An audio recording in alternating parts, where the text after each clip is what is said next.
Senhor Jesus, nós consagramos a Ti agora essa conexão, essa transmissão que vai ser feita, onde vamos alimentar o nosso espírito com a Tua palavra. Consagro a Ti, Senhor, a vida da Tati, Tua filha amada, que vai entregar aquilo que o Senhor já ministrou no coração dela. Senhor, com muito temor, ela vai trazer essa palavra. E eu peço que o Senhor toque nos lábios dela e que seja o Senhor falando através da boca dela. Que nós possamos, que a palavra que sair da boca dela encontre uma terra arada, uma terra preparada para receber os teus ensinamentos. Que não seja uma terra dura, mas sim uma terra preparada. Porque nós queremos alimentar o nosso espírito, Pai. Usa ela com sabedoria e com autoridade, em nome de Jesus. Amém. Amém. Então, eu vou ler Obadias na versão NVI. O julgamento de Edom. Visão de Obadias. Assim diz o soberano, o Senhor, a respeito de Edom. Nós ouvimos uma mensagem do Senhor. Um mensageiro foi enviado às nações para dizer: levante-se, vamos atacar Edom. Veja, eu tornarei você pequeno entre as nações. Será completamente desprezado. A arrogância do seu coração o tem enganado. Você que vive nas cavidades das rochas e constrói sua morada no alto dos montes. Você que diz a si mesmo: quem pode me derrubar?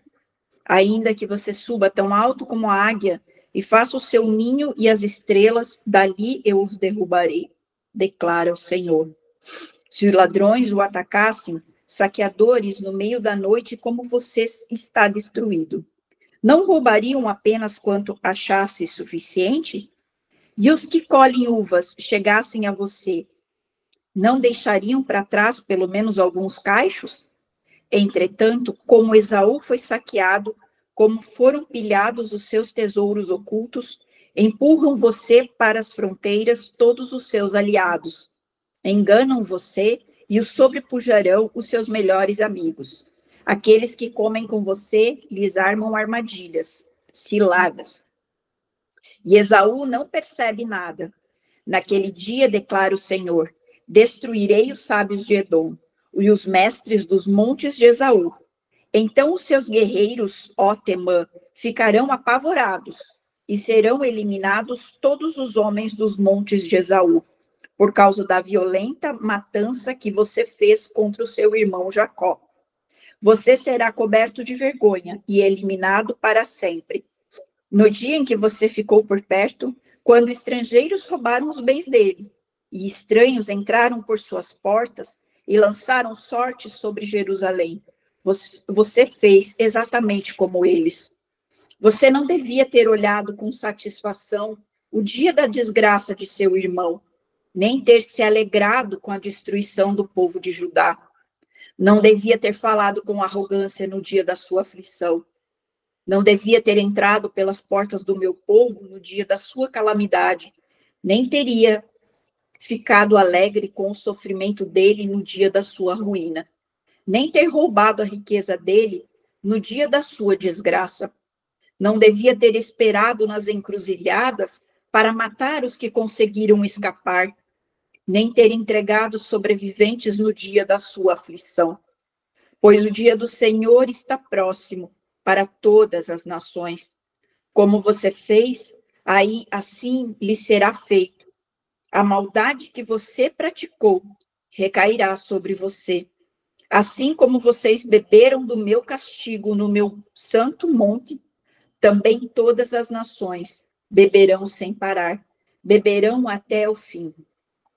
Serão como nunca se tivesse existido, mas no monte Sião estarão os que escaparão.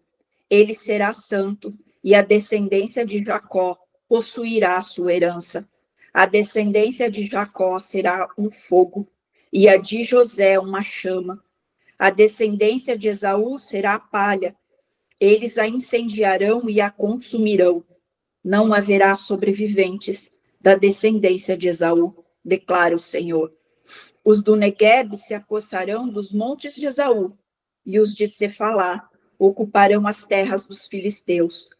Eles tomarão posse dos campos e de Efraim e de Samaria, e Benjamim se apossará de Gileade. Os israelitas exilados se apossarão do território dos cananeus até Sarepta. Os exilados de Jerusalém, que estão em Sefarade, ocuparão as cidades do Neguebe.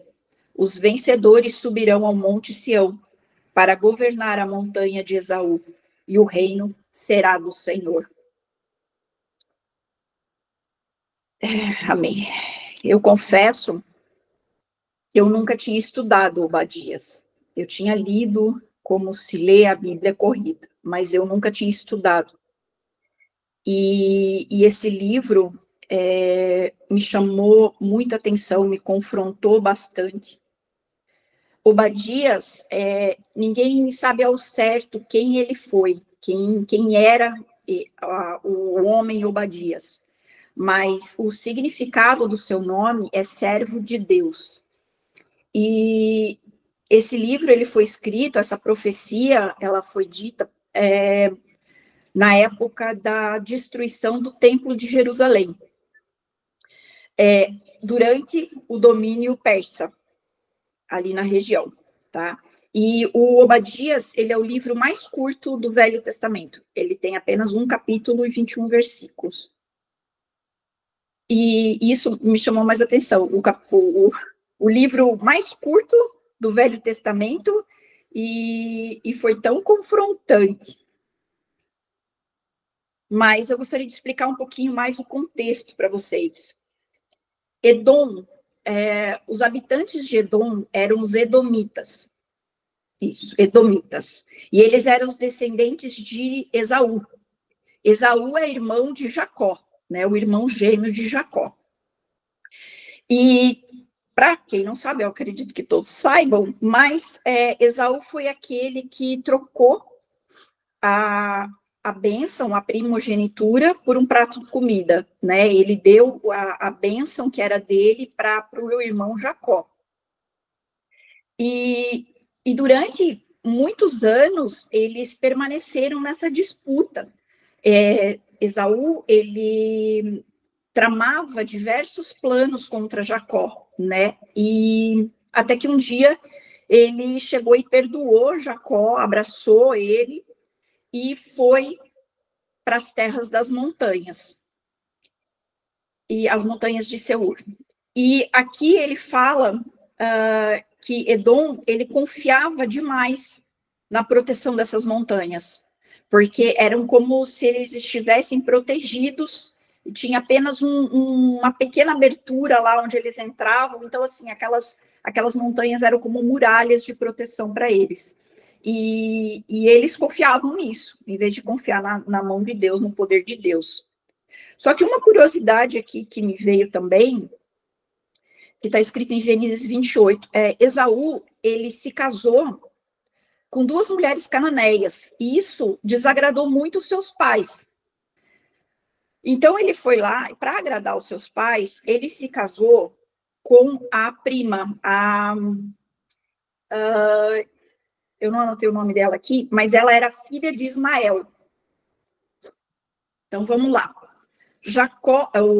Esaú, aquele que vendeu a primogenitura, se casa com a filha de Ismael, aquele que foi o filho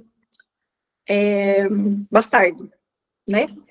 Aí ali a gente já vê na restauração, né, assim, as consequências que trouxeram também os pecados para toda a descendência, né? Ali a gente já pode ver essa situação.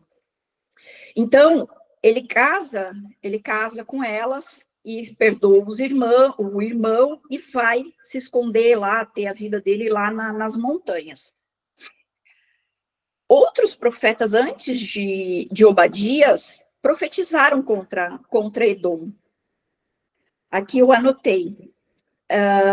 Malaquias 1, 3, 4, Isaías 34, 5, 17, Isaías 63, 1, 6, Jeremias 49, Ezequiel 25, Ezequiel 35, Amós 1. todos esses profetas que vieram antes, eles foram rejeitados. Eles trouxeram palavras de correção para o povo, e mesmo assim eles foram rejeitados. Então, e Obadias, mesmo assim, vindo após esses profetas, ele ainda teve coragem de obedecer à voz do Altíssimo. E trouxe novamente a exortação para o povo, para eles se converterem, né, e largarem o pecado. O que nos mostra que sempre Deus vai te dar uma chance para você avaliar a sua vida, para você reavaliar o seu comportamento e se converter dos seus pecados. Então, até comentei ali sobre a herança, mas é sobre a tua escolha também. Então, Deus, ele sempre vai te dar uma chance, uma oportunidade de escolher. Você vai errar como seus antepassados, ou você vai agora se converter e renunciar a esses pecados e encontrar a salvação, né? Então, Deus sempre vai dar isso. Ali em Jeremias 9, 23, 24. Vou ler aqui rapidinho. Assim diz o Senhor: não se glorie o sábio em sua sabedoria, nem o forte em sua força, nem o rico em sua riqueza, mas quem se gloriar, glorie-se nisto, em compreender-me e conhecer-me, pois eu sou o Senhor e ajo com lealdade, com justiça e com retidão sobre a terra, pois é dessas coisas que me agrado, declara o Senhor. Por que essa palavra? Porque os edomitas, eles, ali como a gente leu em Obadias, eles foram muito maus. Eles, quando a queda ali de Jerusalém, eles estava acontecendo, que o povo estava sendo levado cativo e tal, e aquele povo era irmão dele, né? Era um povo irmão, e em vez deles se unirem ao povo irmão, ou ajudar, não, eles foram lá, se uniram aos inimigos, e para provocar mais ainda a destruição de Jerusalém. Então, eles usaram que eles estavam já ruins e foram lá e pioraram. Então, ali conta, né, a violenta matança que eles fizeram, que eles foram lá, entraram e saquearam ainda o que tinha, que enquanto os irmãos deles, né, estavam fugindo, eles foram lá e apresentaram para o inimigo aqueles fugitivos. Então, assim, eles realmente confiaram no eu deles, no orgulho e na soberba dele. E é sobre isso. É sobre isso. A carta toda, ali, a profecia toda, é sobre orgulho. E o orgulho, ele está na Bíblia, em várias passagens, e ele está no nosso dia. Deus, hoje, ele me confrontou muito, e a palavra que ele trouxe, o pecado que ele trouxe para conserto foi orgulho e soberba. E ele me mostrou algumas partes ali, por exemplo, quando Esaú, ele se casa com a mulher, com a filha de Ismael, para agradar a homens, para agradar aos pais. Ali a gente vê que muitas vezes a gente não faz as coisas por amor a Deus, mas faz por amor a homens. Orgulho. Por quê? Porque a gente quer agradar homens. E a gente não com foco de agradar a Deus, mas para um status nosso, para uma vaidade nossa, ou para sermos amados. O orgulho, ele caminha muito com complexos de inferioridade, de superioridade, e muitas coisas vêm dos nossos antepassados mesmo.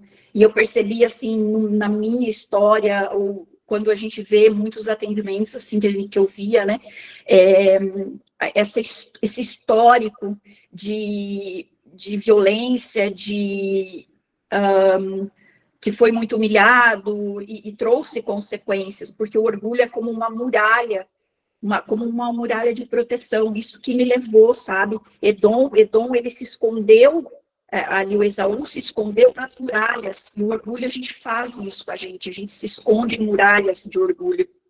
E esse orgulho nos defende do mal. e não tem nada a ver com isso. A gente tem que reconhecer esse pecado, reconhecer que Deus é soberano e confiar na proteção do Altíssimo e se converter disso.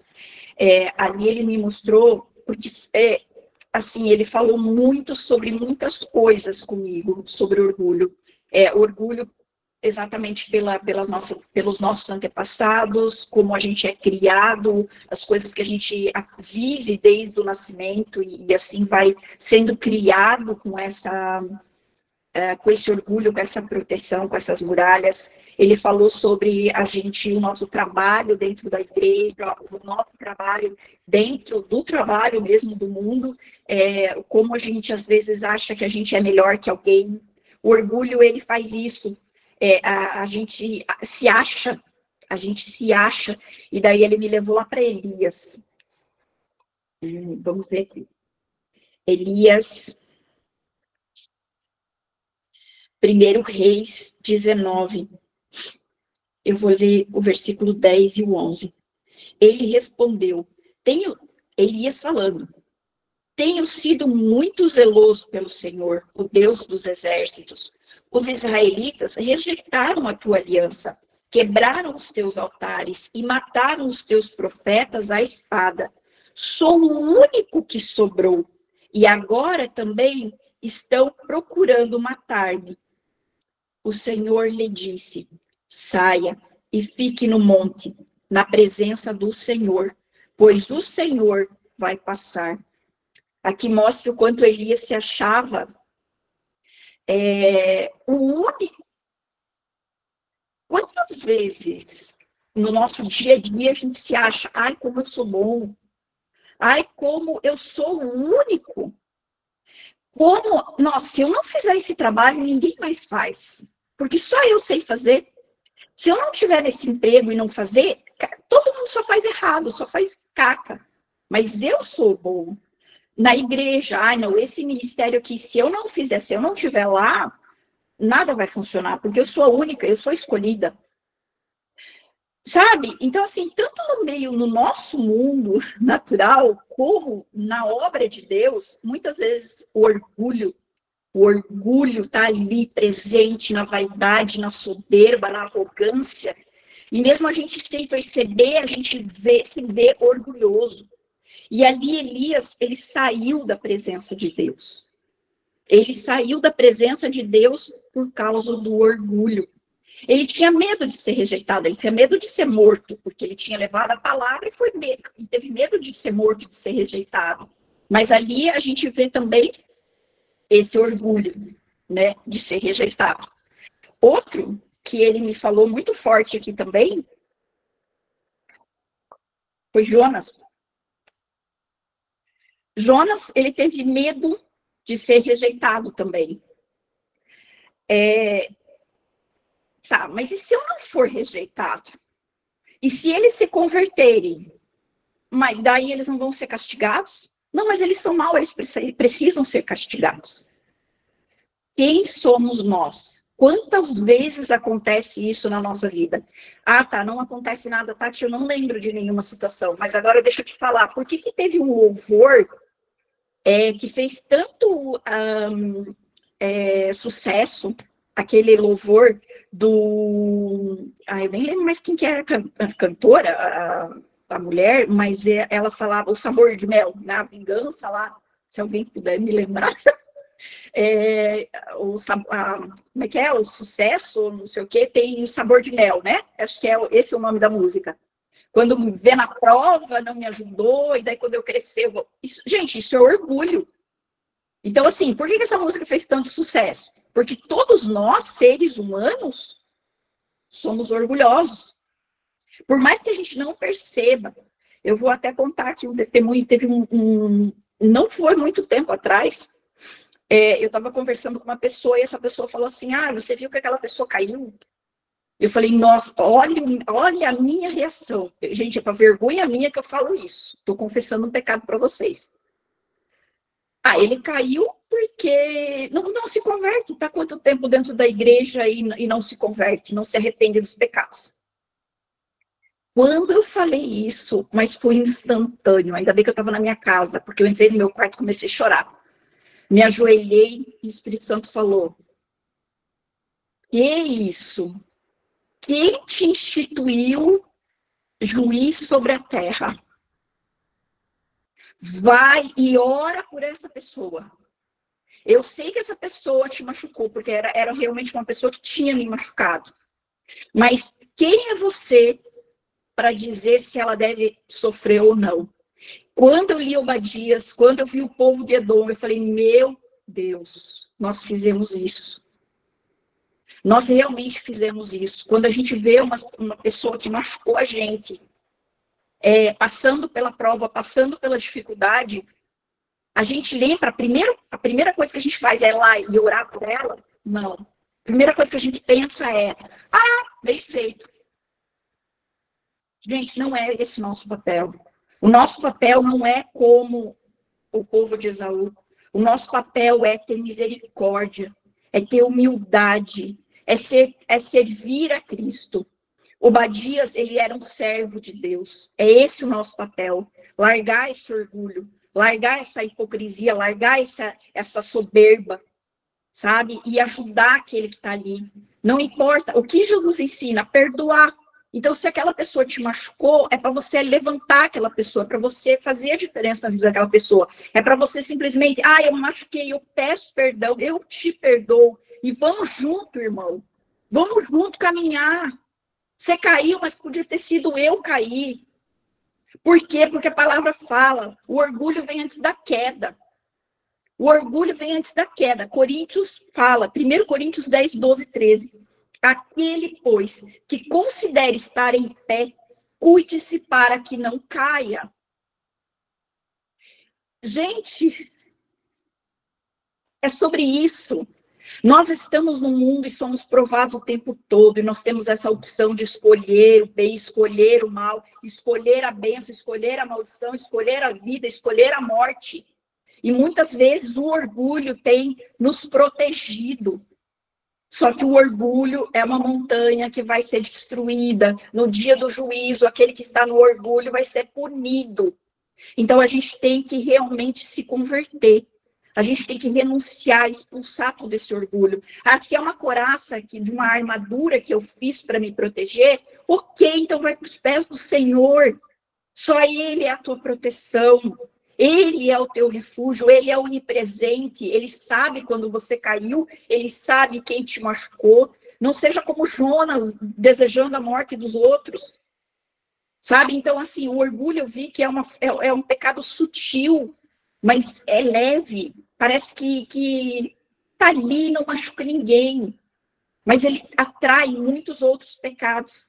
E isso é muito triste. Então, hoje, ele nos coloca, ele está nos dando essa oportunidade. Reflita onde você está sendo orgulhoso.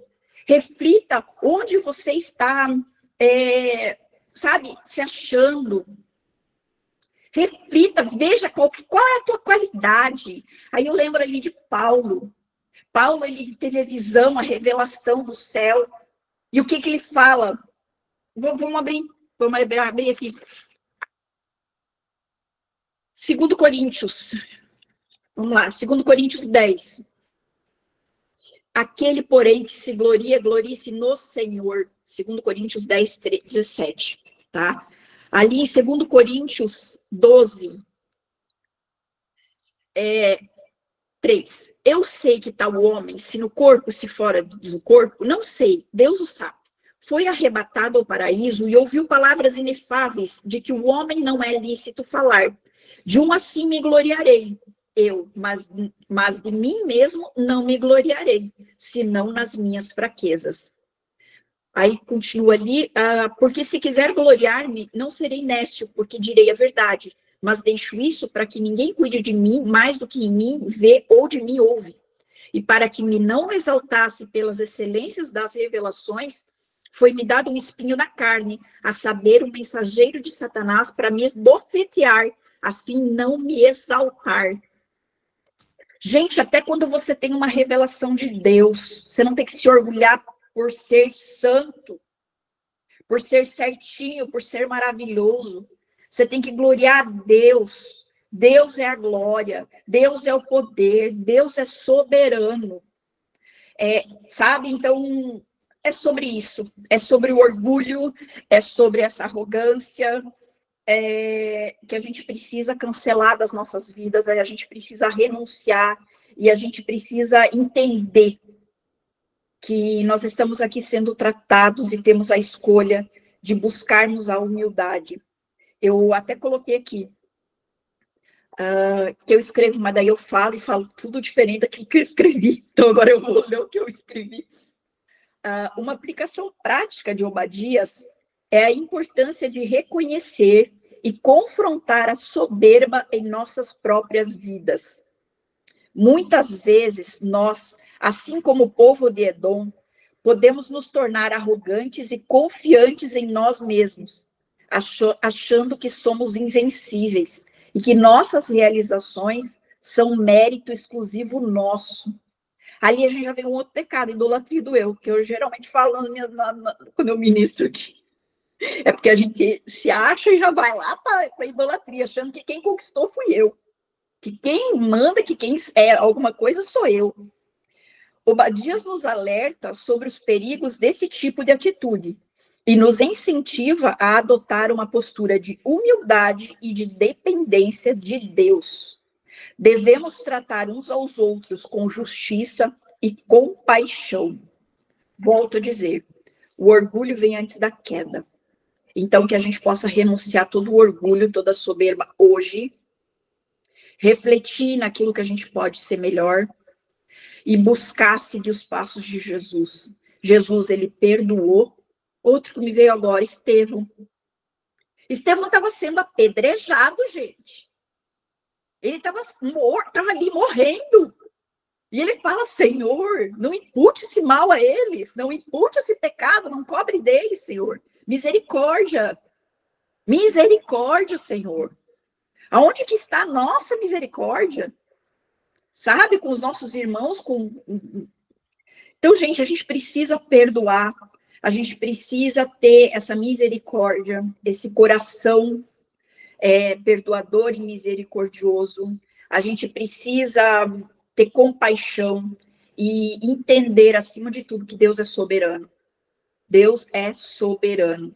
E vai vir o dia do juízo. Né?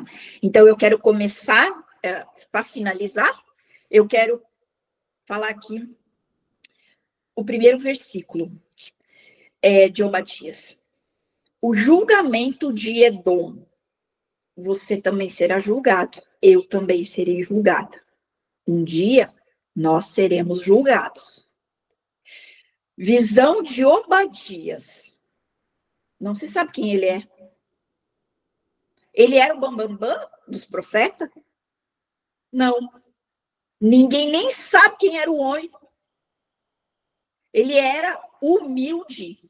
Ele, em nenhum momento ele se mostrou que ele era o bambambam dos profetas.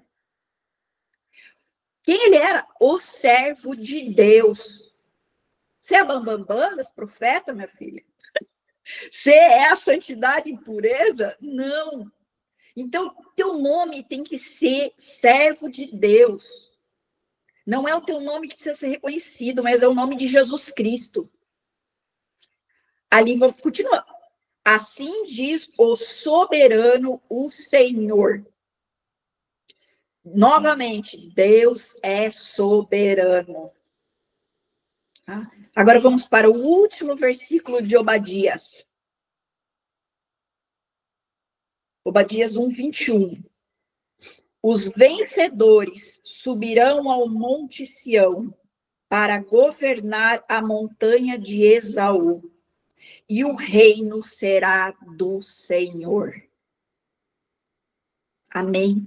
Essa é a palavra de restauração. Os vencedores, aqueles que vão passar, vão renunciar ao pecado, vão ser salvos, vão subir. Aonde era a montanha do orgulho, vai subir a salvação. A montanha de Esaú, para governar. Então, quem governa vai ser Deus. Porque o reino será do Senhor. Então, a palavra de Deus de hoje é essa. Eu convido a todos a orar, a se posicionar, a reconhecer que nós precisamos de Jesus, a reconhecer que a nossa carne é falha, como Paulo fala, não importa o que ele está nos dando, é a minha fraqueza e a tua graça me basta. Amém?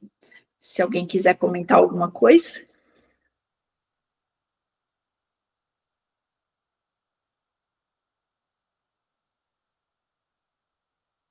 Tá.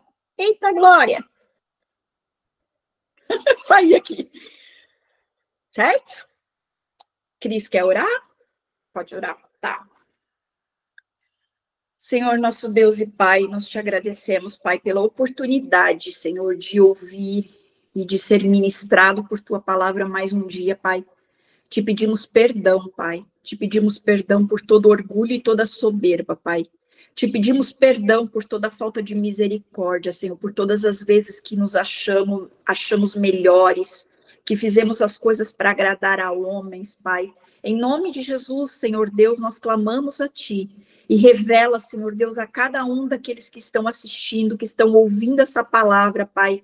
Revela a eles, Senhor Deus, aquilo que ainda está escuro, Pai. Traga luz a verdade, e que essa verdade venha libertá-los, Senhor Deus. Em nome de Jesus, Pai. Dai-nos uma tarde na Tua presença, Pai. Tira todo o orgulho de nós, para que possamos estar novamente na Tua presença, que possamos subir ao monte, Pai, e buscar a Tua presença novamente, Pai, e que sejamos, Senhor Deus, transformados pela Tua graça e a Tua misericórdia. Em nome de Jesus, Pai, entre no nosso coração, Pai, faz morada, Senhor. Em nome de Jesus, te agradecemos por este momento, pela oportunidade, Pai, de sermos achados pelo Senhor. Amém e graças a Deus. Amém?